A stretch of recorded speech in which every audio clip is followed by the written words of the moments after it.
guys, ketemu lagi sama saya Kurayui dalam jurnal Kurayui. Apa kabarnya hari ini? Semoga kita semua dalam lindungan Tuhan Yang Maha Esa diberi kelimpahan berkah berupa kebahagiaan dan kesehatan.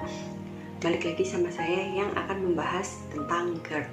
Jadi dalam channel ini kan saya nggak hanya melulu membahas GERD gitu kan, ada kalanya saya bikin video makan-makan. Nah, seringnya video makan-makan itu adalah video review mie instan. Jadi ada teman sesama pejuang GERD itu yang mengomentari gitu, jadi lu mbak udah sembuh kah kok berani makan mie, lu mbak udah sembuh kah kok berani makan pedas. Alhamdulillah setelah 2 tahun berjuang, saya akhirnya bisa membaik dari GERD, bisa sembuh dari GERD.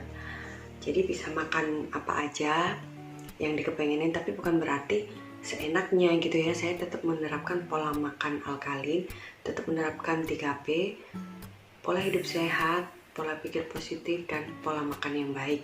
Tapi ada kalanya satu hari itu one cheating day gitu, jadi satu hari nakal yang saya pengen makan apapun itu walaupun pantangan. Jadi cuma satu hari itu makan satu pantangan aja, misalnya satu hari ini makan mie instan, ya udah. Dan itu biasanya hanya 1 bulan sekali. Kalau pas lagi khilaf ya bisa sebulan 2 kali. Jangan dicontoh, itu bukan kebiasaan baik. Jadi yang tanya kok udah berani makan mie instan, udah berani makan pedas-pedas, alhamdulillah saya udah membaik, lambung udah membaik, dan udah nggak ada, maksudnya jarang banget ada sensasi, kecuali kalau telat makan atau salah makan, itu pun sensasinya hanya perut perih. Tapi kalau sensasi menjelang menstruasi atau dalam masa PMS, jangan ditanya lagi, itu adalah kodrat sebagai cewek yang nggak bisa saya tolak. Jadi kayak gitu ya. Dalam kesempatan kali ini saya akan membahas beberapa pertanyaan tentang GERD yang sudah saya kumpulkan. Ini kalau nggak salah ada sekitar 1, 2, 3, 4, 5, 6 pertanyaan. Jadi di sini saya akan memulai dengan menjelaskan bahwa yang harus dicatat itu GERD tidak bisa sembuh secara instan. Jadi kalau teman-teman mengharap hari ini saya berobat, besok GERD sembuh, nggak mungkin. Itu mission of impossible atau sesuatu yang nggak mungkin. Sekarang simpelnya aja, orang sakit flu ya, ini pernah saya omongin di video sebelumnya. Orang sakit flu aja butuh waktu sekitar seminggu untuk sembuh, nah apalagi GERD. Jadi kalau teman-teman yang baru 1, 2, atau 3 bulan menjalani pengobatan, tolong bersabar, karena memang hasilnya itu nggak langsung terlihat gitu loh. Jadi emang fase 1-3 bulan awal itu biasanya yang bikin para pejuang GERD itu benar-benar tersiksa dan benar-benar down. Jadi pilihannya di situ, kamu maju terus untuk berusaha sembuh atau udah berhenti di situ jadi kodok yang tetap diam di dalam panci yang dipanaskan. Jadi tolong bersabar aja. Sensasi-sensasi yang banyak dikeluhkan pada 3 bulan pertama itu memang adalah fase yang harus kita jalani. Yang penting jangan menyerah, tetap ikhlas, sabar, dan disiplin dalam menjalankan metode penyembuhan apapun itu yang sedang teman-teman jalani. Kalau saran saya sih tetap ya, metode pengobatan apapun itu tetap tolong dibarengi dengan 3P, yaitu pola hidup yang baik, pola makan yang benar, dan pola pikir positif. Insya Allah pengobatan apapun itu jika disertai dengan menerapkan 3P pasti akan ada hasilnya. Jadi yang pengen GERD-nya sembuh cepet-cepet itu nggak bisa, jadi tolong bersabar. Biasanya itu kalau pengalaman dari yang saya baca atau pengalaman teman-teman di grup itu biasanya 3 bulan, ada yang sembuh 3 bulan, tapi seringnya itu di atas 3 bulan, ada yang 4 bulan, 5 bulan, 6 bulan, bahkan ada yang setahun. Rata-rata sih 6 bulan itu ya, saya sendiri 6 bulan. Oke, pertanyaan pertama, GERD bisakah sembuh tanpa obat? Ini pertanyaan yang agak sulit buat saya. Karena secara pribadi saya sembuh dari GERD itu dengan bantuan obat dokter. Jadi saya merasakan gejala itu kan bulan Oktober. Bulan Oktober itu saya udah konsumsi omeprazol untuk, yang waktu itu saya belum tahu kalau saya GERD, cuman ngerasain tiap pagi mual, badan lemes, nggak karuan gitu. Terus sama salah satu teman saya yang perawat disaranin untuk mencoba konsumsi omeprazol 1 hari sekali sebelum tidur. Ada hasilnya, dan seperti yang saya bahas di video sebelumnya ya, sempat hilaf itu dan kambuh lagi, dan ternyata November di vonis GERD. Nah itu metode pengobatan saya memang pakai metode medis karena saya dari kecil hidup di lingkungan medis. Jadi ketika sakit, yang pertama saya cari adalah pertolongan secara medis. Selain itu, kalau obat herbal itu sebenarnya buat pendamping aja. Jadi kalau saya ditanya apakah GERD bisa sembuh tanpa mengkonsumsi obat-obatan kimia, bisa saja kayak gitu. Soalnya saya baca di grup itu ada pengalaman beberapa teman yang bisa sembuh tanpa menggunakan obat medis. Bahkan ada yang menggunakan cara ekstrim, pengobatan ekstrim gitu ya, itu bisa sembuh. Jadi kunci utamanya itu adalah teman-teman harus yakin. Jika memilih satu metode pengobatan, harus yakin dengan metode pengobatan itu, tapi jangan mengesampingkan logika gitu. Misalnya udah jelas sakitnya GERD, tapi tetap mempercayai jika sakit itu bukan karena sakit fisik, bukan karena sakit medis. Nah, jadi walaupun teman-teman memilih metode pengobatan apapun itu, tolong jangan kesampingkan logika ya. Jadi tetap pakai logika kita. Kalau metode pengobatan ini tuh masuk akal nggak sih? Gitu. Jadi selain yakin, teman-teman harus tetap berpikir secara logis, lalu disiplin, sabar, dan ikhlas. Jadi metode apapun itu yang teman-teman ambil, entah itu metode medis, metode alternatif, dasarnya menurut saya harus itu yakin, jangan mengesampingkan logika atau tetap gunakan logika, disiplin, sabar, dan ikhlas. Insya Allah dengan begitu pasti ada hasil. Nggak ada usaha yang mengkhianati hasil kok, sekecil apapun itu pasti ada hasilnya. Lalu pertanyaan kedua, sejak sakit GERD kenapa pandangan jadi blur sih? Ini keluhan yang sering dikeluhkan teman-teman juga. Pertama yang saya tanyakan pasti tensi. Biasanya kalau tensi kita sedang down atau up itu bisa mempengaruhi, karena biasanya kan kalau tensi turun gitu, kalau saya tensi turun itu kan jadi keliengannya parah. Nah itu jadi kadang kepandangan itu bisa kayak blur nggak karuan gitu. Jadi pertama yang saya sarankan itu cek tensi dulu.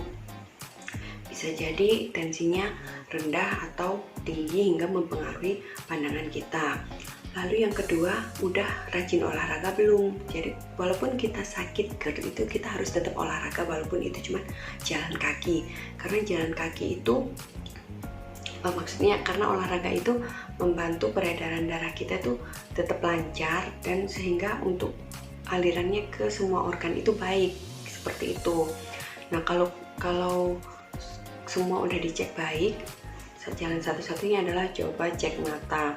Karena pengalaman saya dulu setelah sembuh dari GERD itu beberapa bulan tuh saya mengalami sakit kepala yang berkepanjangan dan pandangan mata saya blur.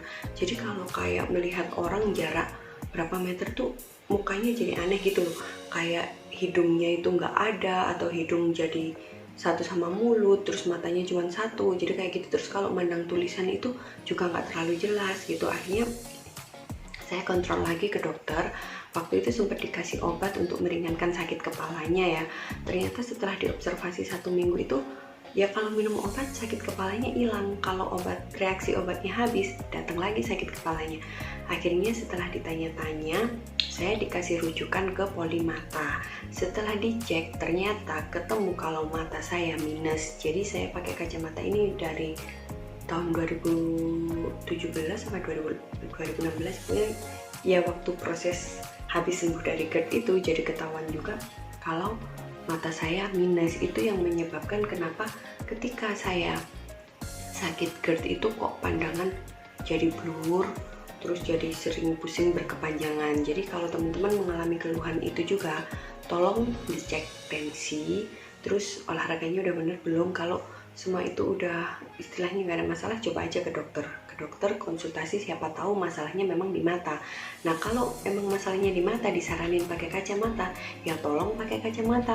Kalau sumbernya dari mata, yang harus disembuhkan juga mata. Jangan udah ketemu ini saya pandangan blur mata, pandangan mata blur, kepala pusing, ternyata kata dokter minus, tapi saya males pakai kacamata. Ya udah, jangan, kalau males pakai kacamata ya udah jangan mengeluh mulu gitu kan. Orang sebabnya udah ketemu terus dikasih solusinya nggak mau nerapin, ya udah tolong berhenti mengeluh dan nikmati saja. Kejem ya. Nah, habis mau gimana lagi loh, udah ketemu sebabnya mata blur, kepala pusing berkepanjangan itu karena matanya minus, tapi nggak mau pakai kacamata. Terus maunya pusingnya sama blurnya hilang, lah piye maunya? Ya mungkin bisa pakai terapi bunga kitolot, itu lumayan, cuman ya agak menyakitkan, tapi lumayan, cuman nggak membantu banyak gitu loh. Saya pernah bikin triknya di sini, pernah bikin videonya di sini, nanti bisa dicek di sini, terapi mata minus dengan menggunakan bunga kitolot di sini ya. Terus ada pertanyaan, sejak sakit GERD kenapa lihat kamar mandi kok berasa horor ya? Ini udah pernah saya bahas, kenapa hubungan antara orang GERD sama mandi. Dicek aja di sini videonya ya, daripada dijelasin ulang, langsung ditonton aja videonya di sini. Terus ada lagi, kenapa GERD, kenapa ketika saya sakit, kenapa saat saya sakit GERD ini kok badan jadi sering merasa sakit sekujur tubuh? Ini bisa jadi karena tubuh kita kekurangan asupan mineral-mineral penting, karena kan seperti yang pernah saya bahas, orang sakit GERD itu pencernaannya error, jadi kayak usus itu kurang baik dalam menyerap nutrisi dari makanan yang kita makan. Jadi sebabnya, akibatnya kadang itu ya bisa kayak gitu, tubuh kita jadi sakit-sakit, sering ngilu. Itu makanya kenapa disarankan untuk ayo berjemur, jangan males berjemur. Berjemur itu kita menangkap vitamin D secara gratis dari sinar matahari. Nah, manfaatnya itu bisa menghilangkan ngilu-ngilu di tubuh kita. Kalau asupan vitamin D itu mencukupi, insya Allah kita nggak akan mengalami keluhan itu gitu loh. Langkah lain yang bisa ditempuh adalah kalau membuat herbal tea, tambahkan kayu manis. Kayu manis ini adalah sumber vitamin B kompleks alami yang juga bagus untuk mengatasi ngilu-ngilu, terus badan gak enak gitu. Saya pernah ngalamin waktu itu kaki saya sering kesemutan. Nah, saya kan gak cocok waktu dikasih vitamin B kompleks dari puskesmas ya, setiap minum itu malah mual. Terus akhirnya setelah diskusi sama Kak Erlia Olsen, dikasih daftar rempah-rempah yang bagus untuk herbal tea itu, terus saya mencari manfaatnya. Ternyata kayu manis itu baik untuk tubuh kita karena mengandung vitamin B kompleks alami. Nah, waktu itu saya terapi minum herbal tea-nya itu saya kasih campuran kayu manis bubuk. Nah, ketika minum itu keluhan kaki sering kesemutan, terus badan sering pegel-pegel itu alhamdulillah berkurang. Itu dibarengin dengan sering berjemur, dan saya jujur aja minum vitamin D, kapsul vitamin D gitu ya. Karena orang GERD dan anxiety itu biasanya vitamin D-nya low, makanya saya mengkonsumsi vitamin D kemasan itu. Jadi kalau badannya pegel-pegel, jangan lupakan tetap olahraga walaupun itu hanya jalan kaki. Terus rajin-rajinlah berjemur untuk menangkap vitamin D alami dari sinar matahari. Terus ini tinggal satu, sejak GERD kenapa jadi sering tindih? Ini di sini ada saya bahas tentang itu. Tapi kalau menurut apa yang saya amati, tindihan itu bisa lebih dominan karena anxiety-nya, tapi bisa juga karena pengaruh dari GERD-nya. Kalau orang GERD itu kan kita tidur sebenarnya nggak boleh tidur telentang ya, nggak boleh tidur dalam posisi telentang, karena kalau kita tidur dalam posisi telentang, apalagi bantalnya nggak terlalu tinggi, itu ketika asam lambung kita naik itu bisa menyebabkan gangguan di tenggorokan yang sehingga kita tuh kayak pas tengah-tengah tidur tuh kayak nafasnya hampir hilang gitu loh, tiba-tiba kayak gitu kan. Nah itu berbahayanya, itu kenapa orang sakit GERD itu disarankan untuk enggak tidur dalam posisi telentang, tapi lebih baiknya miring ke kanan. Jadi penyebabnya bisa dari situ, karena kita udah ada GERD, posisi tidurnya telentang, jadilah tindihan gitu. Atau bisa juga karena kecemasan kita. Jadi di sini saya jelaskan, sebenarnya emang beberapa mengeluhkan kejadian ini ya. Saya sendiri juga, kalau saya sebelum GERD itu sih udah sering ngalamin tindihan. Waktu GERD juga sering ngalamin. Ternyata itu pengaruh dari kecemasannya kita atau anxiety-nya itu juga bisa. Terus dari posisi tidur tadi yang telentang tadi. Nah itu jadi bisa jadi penyebabnya. Sebenarnya tindihan itu apa sih? Tindihan itu nama bekennya sleep paralysis. Aku nggak bisa ngomong bahasa Inggris. Jadi ini apa sih? Sleep paralysis ya. Tulisannya kayak gini. Atau kelumpuhan tidur, merujuk pada keadaan ketidakmampuan bergerak ketika sedang tidur ataupun ketika bangun tidur. Jadi posisi kita itu belum tidur sepenuhnya gitu loh. Penjelasannya bisa googling aja. Nah kenapa penderita GERD dan anxiety kok bisa mengalami tindihan? Nah penjelasannya seperti itu tadi. Biasanya dari posisi tidur atau karena kecemasan kita. Jadi kalau kita cemas itu kan was-was terus, tubuh kita nggak bisa rileks. Nah itu bisa menyebabkan ketika kita mau tidur dalam posisi peralihan, mau ke alam yang benar-benar kita terlelap, itu bisa terjadi tindihan. Solusinya gimana ya? Tidurnya diusahakan miring ke kanan itu tadi, jangan telentang. Kalaupun telentang, usahakan posisi posisi kepala itu lebih tinggi daripada perut kita. Jadi bisa pakai bantal yang lebih tinggian. Kalau biasanya pakai satu bantal, pakai 2 bantal gitu ya. Seperti itu.